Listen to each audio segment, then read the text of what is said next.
നമസ്കാരം സുഹൃത്തുക്കളെ, എന്റെ പേര് Aswathy. Welcome to Harshitham edutech. Mission 10th prelims 2026ന്റെ അടുത്ത ക്ലാസ് ആണ്. നിങ്ങളുണ്ടല്ലോ കൺസിസ്റ്റൻസി മെയിൻറ്റെയിൻ ചെയ്യണം. ഇപ്പൊ ആദ്യത്തെ ദിവസം കാണിക്കുന്ന ആ ഒരു ഫയർ ചില ദിവസങ്ങളിൽ അല്ലെങ്കിൽ എല്ലാ ദിവസവും നിങ്ങൾക്ക് മെയിൻറ്റെയിൻ ചെയ്യാൻ പറ്റാറില്ല. ഞാൻ വീഡിയോസ് നോക്കുമ്പോൾ എനിക്ക് മനസ്സിലാവുന്ന കാര്യങ്ങളാണ്. കമന്റ് ചെയ്യാൻ പറയുമ്പോൾ, ഉത്തരങ്ങളൊക്കെ കമന്റ് ചെയ്യാൻ പറയുമ്പോൾ എണ്ണം കുറയുന്നുണ്ട് ആൾക്കാരുടെ. അത് നിങ്ങളുടെ കൺസിസ്റ്റൻസി ഇല്ലായ്മയാണ് കാണിക്കുന്നത്. ഇന്ന് പഠിക്കുന്ന ഒരു കുട്ടി നാളെ എന്തെങ്കിലും സാഹചര്യം വരുമ്പോൾ ആ പഠനം മാറ്റി വെക്കുന്നുണ്ട്. ഇങ്ങനെ കൺസിസ്റ്റൻസി ഇല്ലാതെ പഠിച്ചു കഴിഞ്ഞാൽ നിങ്ങൾക്ക് PSC റാങ്ക് ലിസ്റ്റിൽ മുൻനിരയിൽ വരാൻ പറ്റത്തില്ല എന്നുള്ള സത്യം നിങ്ങൾ എപ്പോഴും മനസ്സിലാക്കുക. Consistency is the key to success. എന്നും ഒരേ തീവ്രതയോടെ, ഒരേ മനസ്സോടെ, നിങ്ങളുടെ ഉള്ളിലുള്ള ഒരേ ഫയറോടെ, ആ ഫയർ ഒരിക്കലും കെട്ടുപോകാൻ പാടില്ല. അത് നിങ്ങൾ സമ്മതിക്കരുത്. അപ്പൊ ഇന്നത്തെ ക്ലാസ്സിലേക്ക് പോകാം. യെസ് എന്ന് പറയൂ.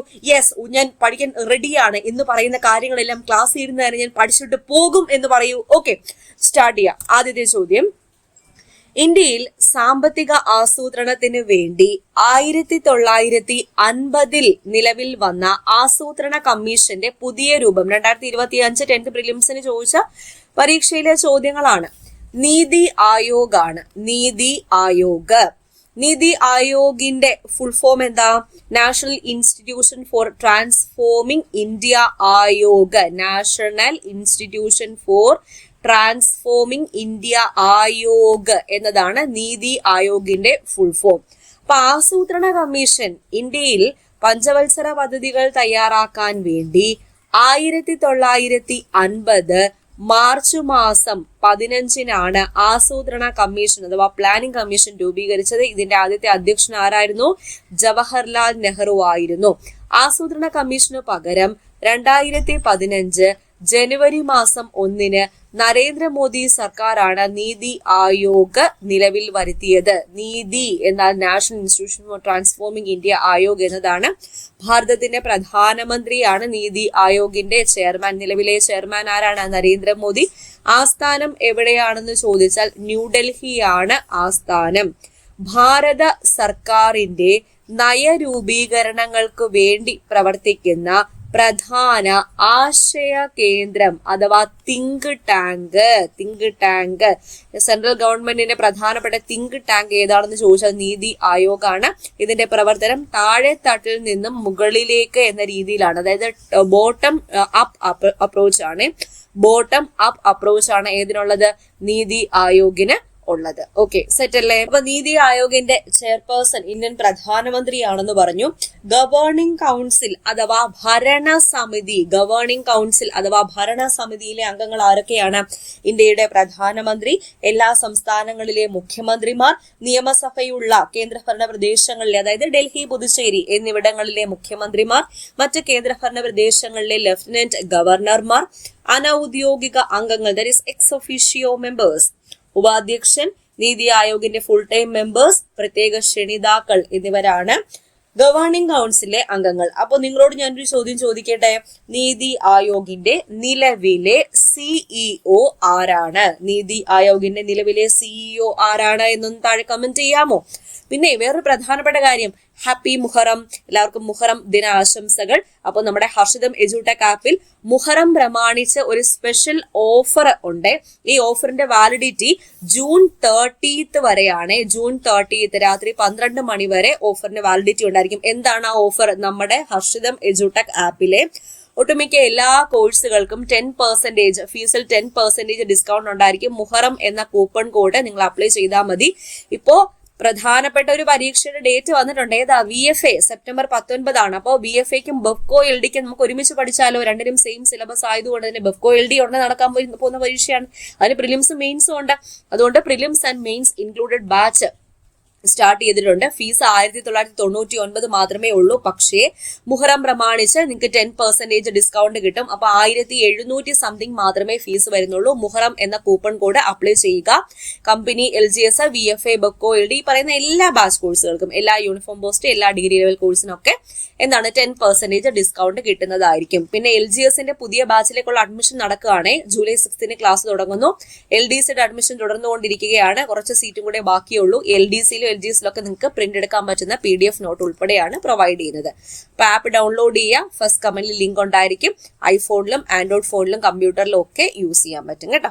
നമ്മുടെ ടെക്നിക്കൽ ടീമിനോട് എന്തെങ്കിലും ഡൗട്ട്, നിങ്ങൾക്ക് ഈ കോഴ്സുമായിട്ട് ബന്ധപ്പെട്ട ഡൗട്ട് വാട്സാപ്പ് ചെയ്ത് ചോദിക്കാവുന്നതാണ്. അവരുടെ വാട്സാപ്പ് നമ്പറും കൂടി ഞാൻ ഫസ്റ്റ് കമന്റിൽ പിൻ ചെയ്തേക്കാം. അടുത്ത ചോദ്യത്തിലേക്ക് പോവാം. Poverty and unBritish rule in India എന്ന പുസ്തകം രചിച്ചത് ആരാണ്? ദാദാഭായ് നവറോജിയാണ് poverty and unBritish rule in India എന്ന പുസ്തകത്തിന്റെ രചയിതാവ്. ഇന്ത്യയുടെ വയോധികൻ, ഇന്ത്യയുടെ വന്ധ്യവയോധികൻ എന്നറിയപ്പെടുന്നത്, grand old man of India എന്നറിയപ്പെടുന്നത് ആരാണ്? ദാദാഭായ് നവറോജി. ചോർച്ച സിദ്ധാന്തം ആവിഷ്കരിച്ചത് ആരാ? ഡ്രെയിൻ തിയറി അഥവാ ചോർച്ച സിദ്ധാന്തം, ഡ്രെയിൻ തിയറി അഥവാ ചോർച്ച സിദ്ധാന്തം ആവിഷ്കരിച്ചത് ആരാണ്? ദാദാഭായ് നവറോജിയാണ്. ബ്രിട്ടീഷുകാർ ഇന്ത്യയിലെ സമ്പത്ത് എങ്ങനെയൊക്കെയാണ് അവരുടെ നാട്ടിലേക്ക് കടത്തിക്കൊണ്ടു പോയത് എന്ന് വ്യക്തമാക്കുന്ന ചോർച്ച സിദ്ധാന്തം ഇദ്ദേഹം ആദ്യമായിട്ട് അവതരിപ്പിച്ചത് ഈ ഒരു പുസ്തകത്തിലൂടെയാണ്. Poverty and unBritish rule in India എന്ന പുസ്തകത്തിലൂടെയാണ്. കൂടാതെ ഇന്ത്യയിൽ ആദ്യമായി ദേശീയ വരുമാനവും പ്രതിശീർഷ വരുമാനവും കണക്കാക്കിയ വ്യക്തി ആരാണ്? ദാദാഭായി നവറോജിയാണ്. ബ്രിട്ടീഷ് പാർലമെന്റിലെ അംഗമായ ആദ്യത്തെ ഭാരതീയൻ ആരാണ്? ദാദാഭായി നവറോജി. INCയുടെ സ്ഥാപക നേതാക്കളിൽ ഒരാളാണ്. കൂടാതെ ഇദ്ദേഹം 3 തവണ INCയുടെ പ്രസിഡന്റ് ആയിട്ടുണ്ട്. ഏതൊക്കെ വർഷങ്ങളിൽ? 1886, 1893, 1906. 1886, 1893, 1906 എന്നീ 3 വർഷങ്ങളിലാണ് ഇദ്ദേഹം കോൺഗ്രസ് പ്രസിഡന്റ് ആയിട്ട് തെരഞ്ഞെടുക്കപ്പെട്ടിട്ടുള്ളത്. അപ്പൊ ഇന്ത്യയുടെ വന്ധ്യവയോധികൻ എന്നറിയപ്പെടുന്ന വ്യക്തി ആരാണ്? ദാദാഭായ് നവറോജി. പിന്നെ വേറൊരു കാര്യം പറഞ്ഞോട്ടെ, നമ്മുടെ ഇൻസ്റ്റഗ്രാം പേജ് ഫോളോ ചെയ്യാത്തവരുണ്ടെങ്കിൽ ഞാൻ ഫസ്റ്റ് കമന്റിൽ ലിങ്ക് കൊടുത്തേക്കാം, അതുകൂടെ ഒന്ന് ഫോളോ ചെയ്ത് വെച്ചേക്കണേ. അതിനകത്ത് ഡെയിലി ഷുവർ ഷോട്ട് ആയിട്ടുള്ള GK ഞാൻ നല്ല ചിത്രങ്ങളൊക്കെ വെച്ചിട്ട് നിങ്ങൾക്ക് ഓർക്കാൻ പറ്റുന്ന രീതിയിൽ കിഡിലായിട്ട് ഷോർട്ട് ഷോട്ട് GK ഇടുന്നുണ്ട്. അപ്പൊ അത് എന്തായാലും മസ്റ്റ് ആയിട്ടൊന്ന് ഫോളോ ചെയ്ത് വെച്ചേക്കാം. ഇപ്പൊ ഒരുപാട് പേർക്കൊക്കെ ഇൻസ്റ്റഗ്രാം ഉണ്ടല്ലോ, ഇല്ലാത്ത വ്യക്തികൾ കുറവായിരിക്കും. ഫസ്റ്റ് കമന്റിൽ ലിങ്ക് കൊടുത്തേക്കാം കേട്ടോ. അപ്പൊ poverty and unBritish rule in India എന്ന പുസ്തകം രചിച്ചു. മസ്തിഷ്ക ചോർച്ചാ സിദ്ധാന്തം, അതാണ് ഡ്രെയിൻ തിയറി, അതിന്റെ ഉപജ്ഞാതാവ്. ഇന്ത്യയുടെ ദേശീയ വരുമാനം ആദ്യമായി കണക്കാക്കിയ വ്യക്തി. ബ്രിട്ടനിൽ ഇന്ത്യയുടെ ആദ്യത്തെ അനൌദ്യോഗിക പ്രതിനിധി. ബ്രിട്ടീഷ് പാർലമെന്റിൽ അംഗമായ ആദ്യത്തെ ഏഷ്യക്കാരൻ. ഇന്ത്യൻ നാഷണൽ കോൺഗ്രസിന്റെ രൂപീകരണത്തിന് പ്രധാന പങ്ക് വഹിച്ച വ്യക്തി. ഇന്ത്യൻ നാഷണൽ കോൺഗ്രസിന് ആ പേര് നൽകിയ വ്യക്തി. അതൊക്കെ ആരാ? ദാദാഭായി നവറോജിയാണ്. ദാദാഭായി നവറോജി ആരംഭിച്ച പ്രധാനപ്പെട്ട പത്രങ്ങൾ ഏതൊക്കെയാ കുട്ടികളെ? Voice of India. Voice of India എന്ന പത്രം ആരാണ് രൂപീകരിച്ചത്? ദാദാഭായ് നവറോജി. റാസ്ത് ഗോഫ്താർ എന്ന പത്രം രൂപീകരിച്ചതും സ്ഥാപിച്ചതും ആര് തന്നെയാണ്? ദാദാഭായ് നവറോജിയാണ്. ഓക്കെ, അപ്പൊ സെറ്റ് അല്ലേ? അടുത്ത ചോദ്യത്തിലേക്ക് പോയാലോ? അപ്പൊ നമ്മുടെ ഓഫറിന്റെ കാര്യം മറന്നു പോകരുത്. VFA Bevco LD combo batch ഒക്കെ അവൈലബിൾ ആണ്. മുഹറത്തിന്റെ ഓഫർ ഇപ്പോൾ അവൈലബിൾ ആണ്. ഈ ഓഫറിൽ തന്നെ നിങ്ങൾക്ക് കോഴ്സുകൾ പർച്ചേസ് ചെയ്യാവുന്നതാണ്. അടുത്ത ചോദ്യം, ഇന്ത്യൻ നവോത്ഥാനത്തിന്റെ പിതാവ് എന്നറിയപ്പെടുന്ന സാമൂഹിക പരിഷ്കർത്താവ് ആരാണ്? രാജാറാം മോഹൻ റോയ് ആണ് ഇന്ത്യൻ നവോത്ഥാനത്തിന്റെ പിതാവ്, ഫാദർ ഓഫ് ഇന്ത്യൻ റിനൈസൻസ്. കൂടാതെ ആധുനിക ഇന്ത്യയുടെ സ്രഷ്ടാവ് എന്നെങ്ങനെ എഴുതുന്നത്? മലയാളത്തിലെ പദശുദ്ധിയിൽ ചോദിക്കാറുണ്ടല്ലോ. സൃഷ്ടാവ് നമ്മൾ പണ്ടുകാലത്തെ പറഞ്ഞ് അങ്ങനെ ആയിപ്പോയി അല്ലേ? പക്ഷെ സ്രഷ്ടാവാണ് കറക്റ്റ്. ആധുനിക ഇന്ത്യയുടെ സ്രഷ്ടാവ്, ഇന്ത്യൻ നാഷണലിസത്തിന്റെ പ്രവാചകൻ എന്നിങ്ങനെയൊക്കെ അറിയപ്പെടുന്നത് ആരാണ്? ദാദാഭായി നവറോജി. ഇദ്ദേഹം 1828 കൊൽക്കത്തയിൽ ബ്രഹ്മസമാജം സ്ഥാപിച്ചു. ഡേറ്റ് പറഞ്ഞാൽ 1828 ഓഗസ്റ്റ് മാസം 20-നാണ്. 1828 ഓഗസ്റ്റ് മാസം 20. ഇദ്ദേഹം ബംഗാളി ഭാഷയിൽ ആരംഭിച്ച പത്രത്തിന്റെ പേരെന്താ? ബാദ് ബംഗാളി, സമ്പാദ് കൗമുദി. പേർഷ്യൻ ഭാഷയിൽ ആരംഭിച്ച പത്രം ഏതാണ്? മിറാത്തുൽ അക്ബർ. ഇന്ത്യയിലെ ക്രൂരമായ സതി എന്ന ആചാരം നിർത്തലാക്കാൻ പ്രധാന പങ്കുവഹിച്ച വ്യക്തി കൂടിയാണ് രാജാറാം മോഹൻ റോയ്. അങ്ങനെ 1829 വില്യം ബെന്റിക് പ്രഭുവാണ് രാജാറാം മോഹൻ റോയുടെ ശ്രമഫലമായിട്ട്, അത് പറഞ്ഞേ പറ്റത്തുള്ളൂ, രാജാറാം മോഹൻ റോയുടെ ശ്രമഫലമായി 1829 വില്യം ബെന്റിക് പ്രഭുവാണ് സതി നിരോധിച്ചുകൊണ്ട് നിയമം പാസാക്കിയത്. ഇദ്ദേഹത്തിന് രാജ എന്ന പദവി നൽകിയത് മുഗൾ ചക്രവർത്തിയായ അക്ബർ രണ്ടാമനാണെന്നുള്ള കാര്യം മനസ്സിലാക്കുക. മിറാത്തുൽ അക്ബർ പേർഷ്യൻ പത്രമാണ്. സമ്പാദ് കൗമുദി ബംഗാളി പത്രമാണ്. ഇതൊക്കെ ഇദ്ദേഹം ആരംഭിച്ച പ്രധാനപ്പെട്ട പത്രങ്ങളാണ്. ഇദ്ദേഹത്തിന്റെ പ്രശസ്തമായ പുസ്തകങ്ങൾ PSC ചോദിക്കാറുണ്ട്. തുഹഫത്തുൽ മുവാഹിദീൻ. തുഹഫത്തുൽ മുവാഹിദീൻ ആരുടെ പുസ്തകമാണ്? രാജാറാം മോഹൻ റോയ്. മുവാഹിദീൻ രാജാറാം മോഹൻ റോയ്. വേറൊരു പുസ്തകമുണ്ട് തുഹഫത്തുൽ മുജാഹിദീൻ, അത് ഷെയ്ഖ് സൈനുദ്ദീൻ മഖ്ദൂമിന്റേതാണെന്ന് മനസ്സിലാക്കുക. ഷെയ്ഖ് സൈനുദ്ദീൻ മഖ്ദൂം, മുജാഹിദീൻ. ഓക്കെ, ഇനി രാജാറാം മോഹനയുടെ ജീവചരിത്രകാരൻ, രാജാറാം മോഹൻ റോയിയുടെ ജീവചരിത്രകാരൻ എന്നറിയപ്പെടുന്നത് ആരാണ്? Mary carpenter. Mary carpenter. Okay, അടുത്ത ചോദ്യത്തിലേക്ക് പോകാം. ഭാഷാ അടിസ്ഥാനത്തിൽ സംസ്ഥാനങ്ങളെ പുനഃസംഘടിപ്പിക്കുന്നതിന് വേണ്ടി കേന്ദ്ര സർക്കാർ നിയമിച്ച സംസ്ഥാന പുനഃസംഘടനാ കമ്മീഷന്റെ അധ്യക്ഷൻ, ഇത് PSC ഒരു 10,000 തവണ ചോദിച്ചിട്ടുള്ള ചോദ്യമാണ്. ഫസൽ അലിയാണ്. ഫസൽ അലി ഇപ്പോഴും ചോദിച്ചുകൊണ്ടിരിക്കുന്നു. അപ്പൊ 1953 ഡിസംബർ മാസമാണ് കേന്ദ്ര സർക്കാർ ഈ ഒരു കമ്മീഷൻ, ഫസൽ അലി കമ്മീഷനെ രൂപീകരിച്ചത്. അധ്യക്ഷൻ ഫസൽ അലി ആയതുകൊണ്ട് തന്നെ ഫസൽ അലി കമ്മീഷൻ എന്ന പേരിലാണ് ഈ ഒരു കമ്മീഷൻ അറിയപ്പെടുന്നത്. ഈ കമ്മീഷനിൽ ആകെ എത്ര അംഗങ്ങളാണ് ഉണ്ടായിരുന്നത്? 3 അംഗങ്ങളാണ്. ജസ്റ്റിസ് ഫസൽ അലി ആയിരുന്നു അധ്യക്ഷൻ. മലയാളിയായ KM പണിക്കർ അംഗമായിരുന്നു. HN ഖുൻസ്രു. അപ്പൊ ആരൊക്കെയാണ്? HN ഖുൻസ്രു, അതായത് ഓപ്ഷനിൽ തന്നിരിക്കുന്ന ആൾക്കാരൊക്കെ തന്നെയാണ്.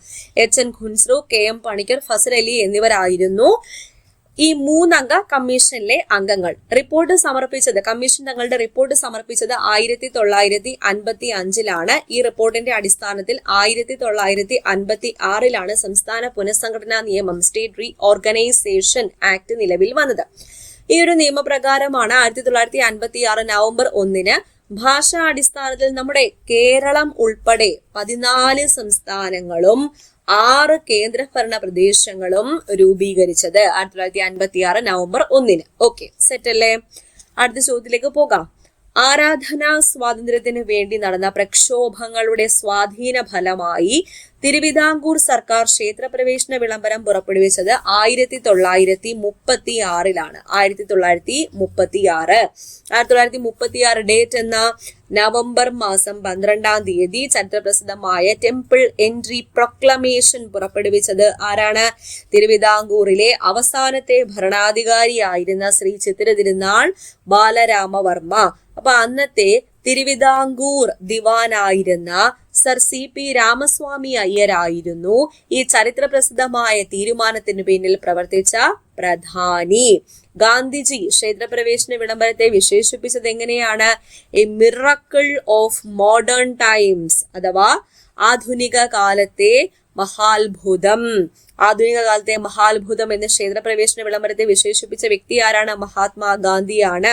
1924 പ്രത്യേകത എന്താ? വൈക്കം സത്യാഗ്രഹം നടന്ന വർഷം. 1931 പ്രത്യേകത എന്താണ്? ഗുരുവായൂർ സത്യാഗ്രഹം നടന്ന വർഷം. 21 പ്രത്യേകത എന്താണ്? മലബാർ കലാപം നടന്ന വർഷം. ഓക്കെ, സെറ്റ് അല്ലേ? അടുത്ത ചോദ്യം. താഴെ തന്നിരിക്കുന്നവയിൽ സാംസ്കാരികവും വിദ്യാഭ്യാസപരവുമായ മൗലികാവകാശങ്ങളിൽ ഉൾപ്പെടാത്തത് ഏത്? വിദ്യാഭ്യാസത്തിനുള്ള അവകാശം. ഇതൊരു കെണിയല്ലേ? വലിയൊരു കെണി ഒളിഞ്ഞിരിക്കുന്ന ചോദ്യമല്ലേ? അധികം അറിയാത്ത ആൾക്കാര് അല്ലെങ്കിൽ പെട്ടെന്ന് പരീക്ഷയുടെ ടെൻഷന്റെ ഇടയ്ക്ക് സാംസ്കാരികവും വിദ്യാഭ്യാസപരമായ അവകാശം എന്ന് കാണുമ്പോൾ എന്തായാലും അതിൽ വിദ്യാഭ്യാസത്തിനുള്ള അവകാശം ഇല്ലാതിരിക്കുവോ എന്ന് കരുതിയിട്ട് ആ ഓപ്ഷൻ ആദ്യമേ ആൻസർ ആയിട്ട് ഉറപ്പിച്ച് വെച്ചേക്കാം. പക്ഷെ ചോദ്യം ഉൾപ്പെടാത്തത് ബാക്കി 3 ഓപ്ഷൻ തിരയാനേ നോക്കത്തുള്ളൂ. അപ്പോ ഇന്ത്യൻ ഭരണഘടനയില് സാംസ്കാരികവും വിദ്യാഭ്യാസപരമായ അവകാശം, കൾച്ചറൽ ആൻഡ് എഡ്യൂക്കേഷണൽ റൈറ്റ് എന്നത് ന്യൂനപക്ഷങ്ങളുടെ അവകാശങ്ങളുമായി ബന്ധപ്പെട്ടതാണെന്നാണ് നിങ്ങൾ മനസ്സിലാക്കേണ്ടത്. മൈനോറിറ്റീസ് അഥവാ ന്യൂനപക്ഷങ്ങളുടെ അവകാശങ്ങളുമായിട്ട് ബന്ധപ്പെട്ടതാണ്. ഭരണഘടനയുടെ ആർട്ടിക്കിൾ 3 ആർട്ടിക്കിൾ 29, 30 എന്നിവയാണ് സാംസ്കാരികവും വിദ്യാഭ്യാസപരമായ അവകാശങ്ങളെ കുറിച്ച് പറയുന്നത്. ആർട്ടിക്കിൾ 29 എന്താ? ന്യൂനപക്ഷങ്ങളുടെ ഭാഷ, ലിപി, സംസ്കാരം എന്നിവയുടെ സംരക്ഷണമാണ്. ഓപ്ഷൻ ബി ഇല്ലേ, അതാണ് ആർട്ടിക്കിൾ 29. ഇനി ആർട്ടിക്കിൾ 30 നോക്കിക്കേ, ന്യൂനപക്ഷങ്ങൾക്ക് വിദ്യാഭ്യാസ സ്ഥാപനങ്ങൾ സ്ഥാപിക്കാനുള്ള അവകാശം, അതാണ് ആർട്ടിക്കിൾ 30, ഓപ്ഷൻ സി. ഇനി വിദ്യാഭ്യാസത്തിനുള്ള അവകാശം, അതാണ് ഉൾപ്പെടാത്തത് എന്ന് പറഞ്ഞില്ലേ, അതെന്താ സംഭവം? റൈറ്റ് ടു എഡ്യൂക്കേഷൻ അഥവാ RTE ആർട്ടിക്കിൾ 21A പറയുന്നത്. Article 21A. അപ്പൊ ആർട്ടിക്കിൾ 21A പ്രകാരം ഒരു സ്വാതന്ത്ര്യത്തിനുള്ള അവകാശമാണ് ഏത്? വിദ്യാഭ്യാസത്തിനുള്ള അവകാശം. 2002 2002 ഭരണഘടനാ ഭേദഗതിയിലൂടെയാണ് 6 മുതൽ 14 വയസ്സ് വരെയുള്ള കുട്ടികൾക്ക് വിദ്യാഭ്യാസം മൗലികാവകാശമാക്കിയത്. അപ്പൊ ഇതെല്ലാവർക്കും പൊതുവായിട്ടുള്ളതല്ലേ? ന്യൂനപക്ഷങ്ങൾക്ക് മാത്രമുള്ളതാണോ? അല്ല, എല്ലാവർക്കും പൊതുവായിട്ടുള്ള അവകാശമാണ് വിദ്യാഭ്യാസത്തിനുള്ള അവകാശം. അപ്പൊ ഇന്ത്യൻ ഭരണഘടനയിൽ നിലവിൽ എത്ര മൗലികാവകാശങ്ങളാണുള്ളത്? 6 മൗലികാവകാശങ്ങളാണുള്ളത്. ഏത് ഭരണഘടനയിൽ നിന്നാണ് മൗലികാവകാശങ്ങൾ എന്ന ആശയം കടമെടുത്തിരിക്കുന്നത്? അമേരിക്കൻ ഭരണഘടനയിൽ നിന്നാണ് മൗലികാവകാശങ്ങൾ എന്ന ആശയം കടമെടുത്തിരിക്കുന്നത്. ഇന്ത്യൻ ഭരണഘടനയിൽ എത്രാമത്തെ ഭാഗത്താണ് പ്രതിപാദിക്കുന്നത്? ഭാഗം 3-ലാണ് പ്രതിപാദിക്കുന്നത് മൗലികാവകാശങ്ങൾ. ഓക്കെ, അപ്പൊ സെറ്റ് അല്ലേ? ഇത്രയും ക്വസ്റ്റ്യൻസ് ആണ് നമ്മൾ ഡിസ്കസ് ചെയ്തത്. മനസ്സിലായി എന്ന് വിചാരിക്കുന്നു. ഓരോ ചോദ്യത്തിന്റെയും കെണിയും കൂടെ മനസ്സിലാക്കി, അല്ലെങ്കിൽ നിങ്ങൾ പെട്ടെന്ന് വിദ്യാഭ്യാസത്തിനുള്ള അവകാശം അത് ഓക്കെ, അത് കറക്റ്റ് ആണ് എന്നല്ലേ വിചാരിക്കുന്നുള്ളൂ. അപ്പൊ ആ ഒരു സെഷൻ, അതായത് ആ ഒരു മൗലികാവകാശം മൈനോറിറ്റീസിനുള്ളതാണെന്ന് മനസ്സിലാക്കുക. സാംസ്കാരികവും വിദ്യാഭ്യാസപരവും, അതായത് കൾച്ചറൽ ആൻഡ് എഡ്യൂക്കേഷണൽ റൈറ്റ്. അപ്പൊ മുഹറത്തിന്റെ ഓഫർ മറക്കണ്ട. എത്രയും വേഗം തന്നെ കയറി ചെക്ക് ചെയ്തോളാം. ഹർഷിത മെജൂടെക് ആപ്പിൽ ഹോം പേജിൽ തന്നെ ഓഫർ അവൈലബിൾ ആണ്. സ്റ്റോർ എന്ന് പറഞ്ഞ ഓപ്ഷനിൽ, ഹോം പേജിൽ സ്റ്റോർ എന്ന് പറഞ്ഞ ഓപ്ഷനിൽ ക്ലിക്ക് ചെയ്യുമ്പോൾ എല്ലാ കോഴ്സിന്റെയും ഡീറ്റെയിൽസ് നിങ്ങൾക്ക് കാണാൻ പറ്റും. ഓക്കെ, അപ്പൊ അടുത്ത ക്ലാസ്സിൽ വീണ്ടും കാണാം. God bless you all. All the best for your exam preparation. Thank you.